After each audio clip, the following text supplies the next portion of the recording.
Australia সিডনির বন্ডি বিচে ভয়াবহ এক গুলিবর্ষণের সময় অসীম সাহসিকতার পরিচয় দিয়ে একজন নিরস্ত্র ব্যক্তি বন্দুকধারীকে নিরস্ত্র করেছেন।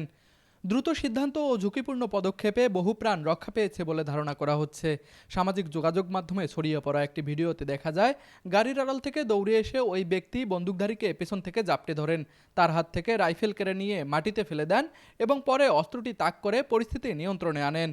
স্থানীয় গণমাধ্যম সূত্রে জানা গিয়েছে ওই সাহসী ব্যক্তির নাম আহমেদ আল আহমেদ। তিনি পেশায় একজন ফল বিক্রেতা। হামলার সময় তিনি গুলিবিদ্ধ হয়ে আঘাত পান এবং এখন হাসপাতালে ভর্তি আছেন। আহমেদের আগ্নেয়াস্ত্র ব্যবহারের কোনো অভিজ্ঞতা ছিল না। ঘটনাস্থল দিয়ে হেঁটে যাওয়ার সময় পরিস্থিতি বুঝে তিনি হস্তক্ষেপ করার সিদ্ধান্ত নেন।